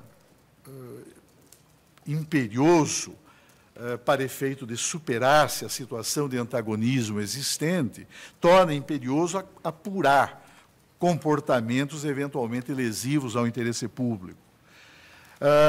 Não é por outra razão, senhor presidente, que o magistério da doutrina admite, não obstante a existência de delação anônima, que a administração pública possa, ao agir autonomamente, efetuar averiguações destinadas a apurar a real concreção de possíveis ilicitudes, consoante assinala o eminente conselheiro do Tribunal de Contas do Distrito Federal, professor Jorge Ulisses Jacob Fernandes, quando salienta, a propósito de ilicitudes meramente administrativas, verbes, ocorrendo de administração vislumbrar razoável possibilidade da existência efetiva dos fatos denunciados anonimamente, deverá promover diligências e, a partir dos indícios coligidos nesse trabalho, instaurar a tomada de contas especial, desvinculando-a totalmente da informação anônima. Essa orientação, senhor presidente, é também admitida em sede de persecução penal pelo ilustre professor e promotor de justiça do Estado de São Paulo, Fernando Capês, para quem a delação anônima ou notícia criminis inqualificada não deve ser repelida de plano, sendo incorreto considerá-la sempre inválida. Contudo, requer cautela dobrada por parte da autoridade policial, a qual deverá, antes de tudo, investigar a verossimilhança das informações. Com idêntica percepção da matéria em exame, revela-se o magistério do saudoso professor e eminente membro do Ministério Público Paulista, Júlio Fabrini Mirabete, para quem, não obstante o artigo 5º, inciso 4º da Constituição Federal, que proíbe o anonimato na manifestação do pensamento e de opiniões diversas. Nada impede a notícia anônima do crime, mas, nessa hipótese, constitui dever funcional da autoridade pública destinatária, preliminarmente, tal como aqui foi observado, inclusive pelo eminente ministro Peluso, ressaltando esse aspecto que me parece importante, preliminarmente proceder com a máxima cautela e discrição a investigações preliminares, no sentido de apurar a verossimilhança das informações recebidas. Somente com a certeza da existência de indícios da ocorrência do ilícito é que deve instaurar o procedimento regular.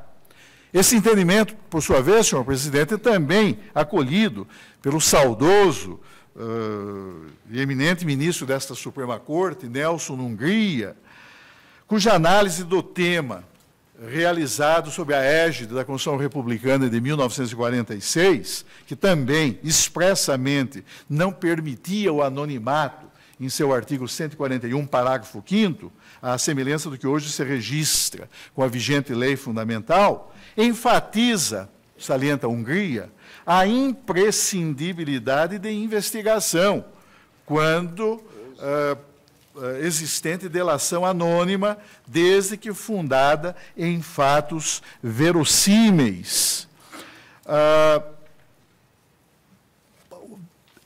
Diz ele, Hungria, explica-se, o indivíduo que se resguarda sob o anonimato ou nome suposto é mais perverso do que aquele que age sem dissimulação, dando plena razão aqui à censura que faz o eminente ministro relator Carlos Veloso. O que age anonimamente é, antes de tudo, um covarde. Ele sabe que a autoridade pública não pode deixar de investigar qualquer possível pista, salvo quando evidentemente inverossímil, ainda quando indicada por uma carta anônima ou assinada com pseudônimo. E por isso mesmo trata de esconder-se na sombra para dar o bote viperino. Assim, quando descoberto, deve estar sujeito a um plus de pena.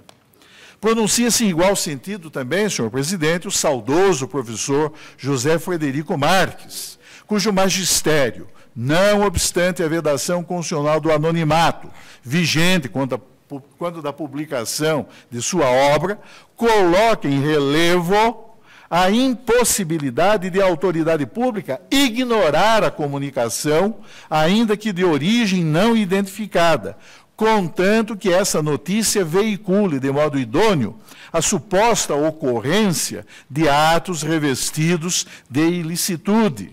E diz o eminente, saudoso professor e desembargador do Tribunal de Justiça de São Paulo, José Frederico Marques, no direito pátrio, a lei penal considera crime a denunciação caluniosa ou a comunicação falsa de crime, artigos tais do Código Penal, o que implica a exclusão do anonimato na notícia criminis, uma vez que é corolário dos preceitos legais citados a perfeita individualização de quem faz a comunicação de crime, a fim de que possa ser punido no caso de atuar abusiva e ilicitamente. Parece-nos, porém, salienta o professor Frederico Marques, que nada impede a prática de atos iniciais de investigação da autoridade policial quando delação anônima lhe chega às mãos, uma vez que a comunicação apresente informes de certa gravidade e contenha dados capazes de possibilitar diligências específicas para a descoberta de alguma infração ou seu autor. E se, salienta o professor Frederico Marques, no dizer de Giovanni Leone, que foi presidente da República Italiana e eminente autor de processo penal, tem uma clássica obra sobre processo penal, se no dizer de Giovanni Leone não se deve incluir o escrito anônimo entre os atos processuais,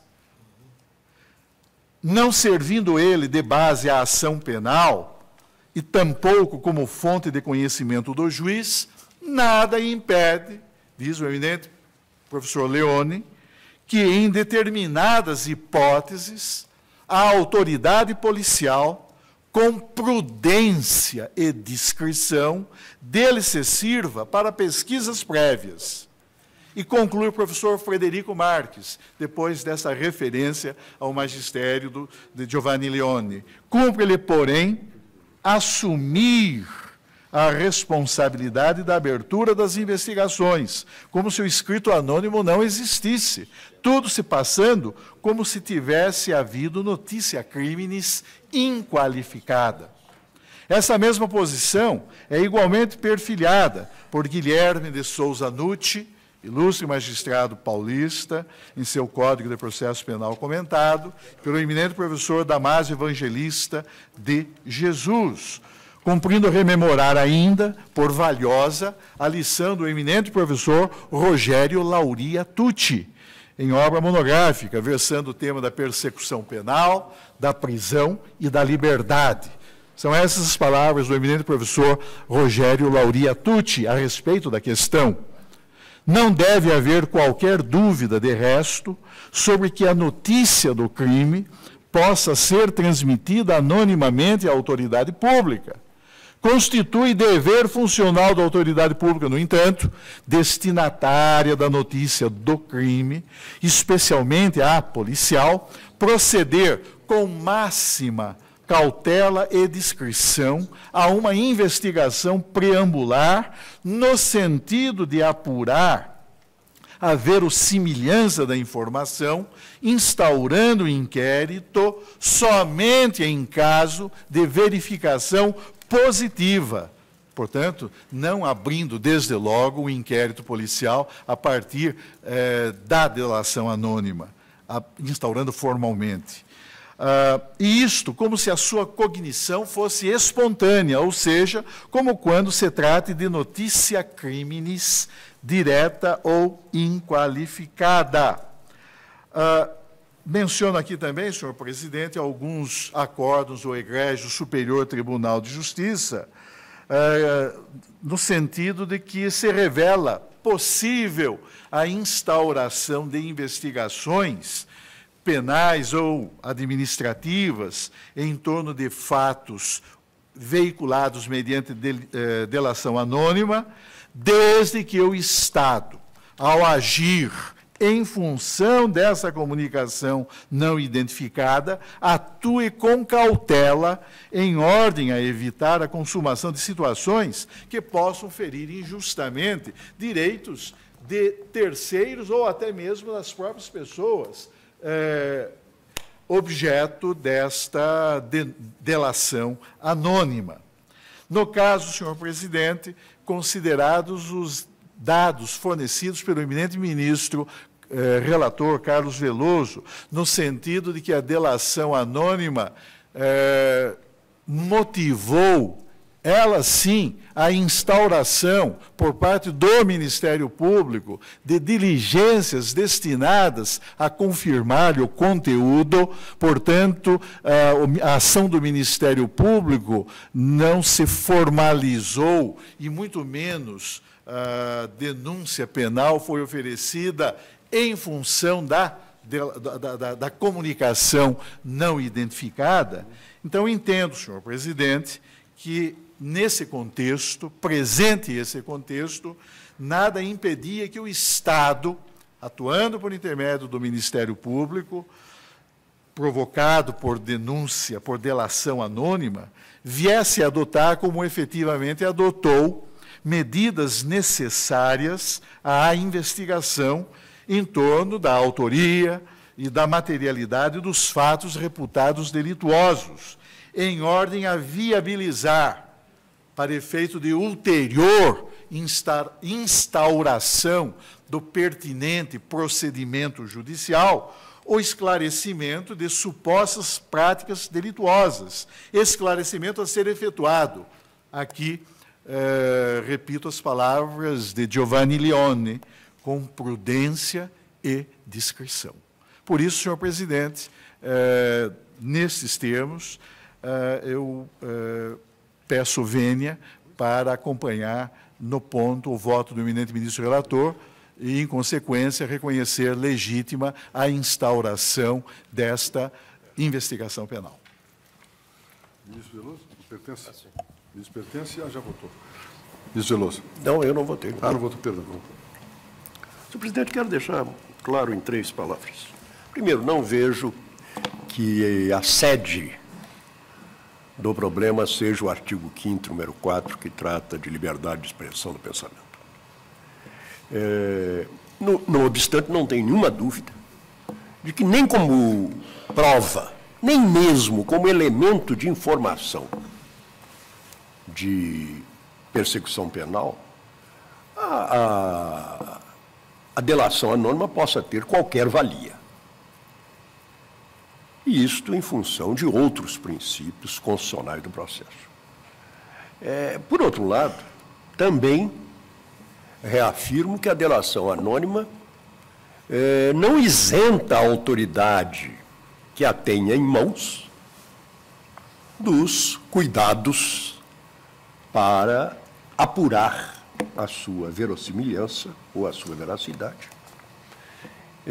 e, em consequência, instaurar procedimento formal. Aliás, o artigo 340 do Código Penal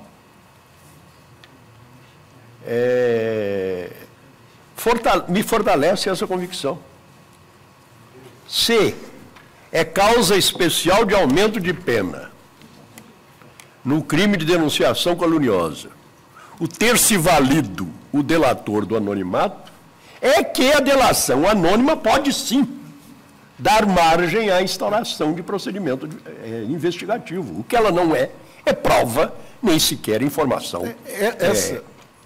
confiável por si só. Essa, inclusive, é a observação que eu fiz com o senador Voto, feita pelo eminente ministro Nelson Nugria. Sim. Exatamente comentando. Eu vi que era devia ser comentários ao parágrafo do artigo 340. Que prova que, pelo menos no sistema penal, está implícito que a delação anônima tem que dar margem à investigação, sim. O que ela não pode é servir de base para a condenação e nem mesmo para a denúncia. No caso, a própria natureza do fato, da imputação de fato, mostra que a denúncia anônima é equivalente à informação de que há um cadáver ferido em determinado local. Se Vossa Excelência me permite, eu rejeito a delação anônima contém apenas um elemento informativo, não é produto de uma elaboração mental, como sim a manifestação do pensamento de que trata o artigo 5º, inciso de número 4. Não, eu acho que concretamente é a manifestação. Agora, não é historicamente disso que se cogita no artigo 5º, número 4, e eu não preciso dele para desqualificar o papel anônimo como prova ou elemento de informação. No caso concreto, as informações anônimas davam conta da existência de alguns dados objetivos. Outra coisa seria se essas informações anônimas dissessem que o fulano e Beltrano estavam praticando os atos ilícitos contra a administração, ponto. E aí teria que haver uma investigação com base nisso, não. Ou seja, aqui a indicação de fatos, examinaram os fatos indicados, encontraram, deu prosseguimento. Eu acompanho o relator, conviene ao ministro Marco Aurélio. Pode prosseguir. Senhor presidente, passa ao mérito, vale dizer, o exame da imputação do crime. A investigação pelo Ministério Público. Já rejeitou, dizendo que houve inquérito policial, que houve outras provas. Mas a partir de uma investigação primeira do Ministério Público. Primeiro uma carta anônima, depois uma investigação procedida pelo titular da ação. A recebida denúncia anônima pelo Ministério Público, o Ministério Público encaminhou a autoridade policial e requerendo a abertura de inquérito. E procedeu a inquérito civil para o patrimônio público. Agora, o patrimônio público, o inquérito civil... Teria contornos... É possível, né? De inquérito civil, propriamente dito. E aí, posteriormente... Não foi a polícia? Houve a adoção do Instituto da Prova Emprestada. seria a prova, ou pelo menos elementos do inquérito civil. Vossa Excelência, tenha paciência. Não, eu tenho, eu apenas preciso, como juiz, preciso de informações para formar convencimento sobre a matéria e, ao que tudo indica, acompanhar a Vossa Excelência.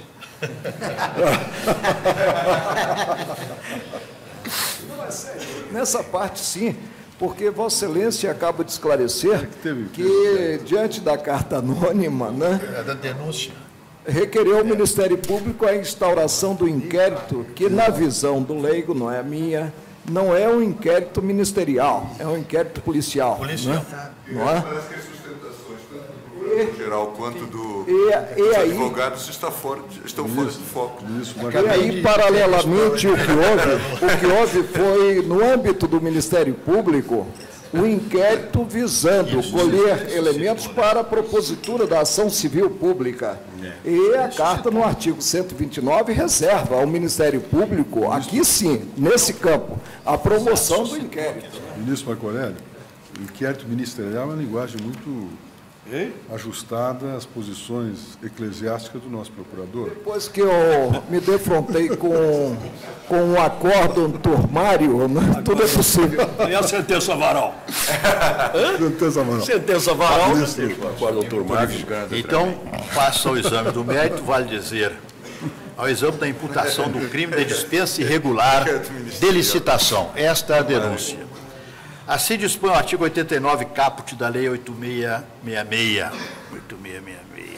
de 93. Artigo 89. Dispensar ou inexigir licitação fora das hipóteses previstas em lei ou deixar de observar as formalidades pertinentes à dispensa ou à inexigibilidade. Pena, detenção de 3 meses a 5 anos, perdão, de 3 a 5 anos e multa. Parágrafo único. Na mesma pena incorre aquele que, tendo comprovadamente concorrido para a consumação da ilegalidade, beneficiou-se da dispensa ou inexigibilidade legal para celebrar contrato com o poder público. Segundo a denúncia, o acusado, então diretor-presidente da SIC, Companhia de Desenvolvimento de Curitiba, teria assinado com a Fundação um convênio e 2 posteriores termos aditivos, quando, na verdade, tratava-se de hipótese de contrato, sendo imprescindível o procedimento licitatório. Vejamos se, no caso, a licitação era obrigatória. O artigo 116 da Lei 8666 diz que aplicam-se as disposições desta lei no que couber aos convênios, acordos, ajustes e outros instrumentos congêneres celebrados por órgãos e entidades de administração. Para a primeira celebração de convênio, acordo ou ajuste pelos órgãos ou entidades da administração pública depende de prévia aprovação do competente plano de trabalho proposto pela organização interessada, o qual deverá conter, no mínimo, as seguintes informações. Segue-se. Leciona a professora Maria Silva Zanera de Pietro, em temas polêmicos sobre licitações e contratos, Malheiros, página 311, que nos convênios os partícipes têm competências institucionais comuns. O resultado pretendido insere-se dentro das atribuições de cada um dos partícipes. Salienta que outro indicador é a obtenção de um resultado comum, ou seja, de um estudo, de um ato jurídico, de um projeto, de uma obra, de um serviço técnico, de uma invenção, etc., que serão usufruídos por todos os partícipes e que, em todas as hipóteses, há mútua colaboração que pode assumir várias formas, como repasse de verbas, uso de equipamentos, de recursos humanos e materiais, de imóveis, de know-how e outros. Não se cogita de preço de remuneração. E conclui.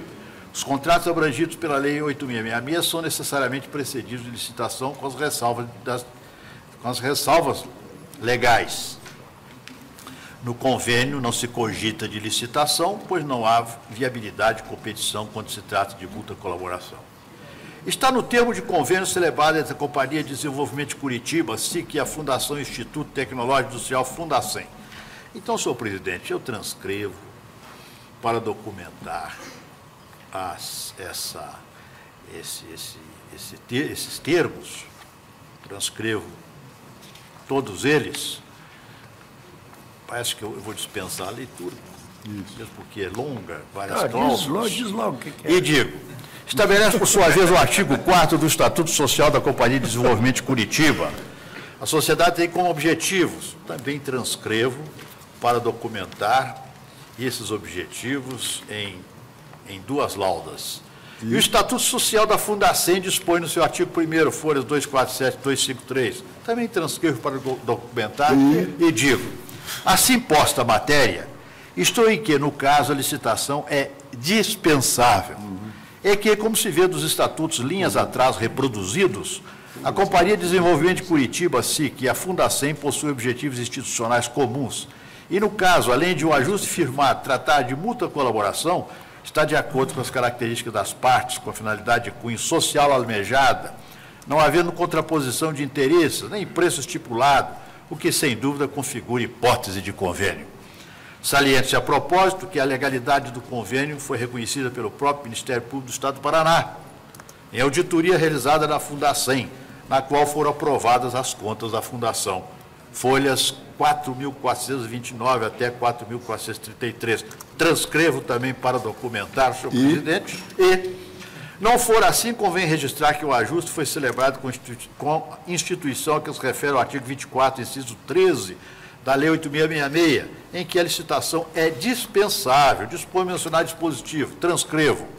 Entendo, pois, que a Fundação enquadra-se na citada disposição legal, na medida em que é uma instituição brasileira, sem fins lucrativos, destinada ao ensino, à pesquisa e ao desenvolvimento científico e tecnológico, artigo 1º do Estatuto.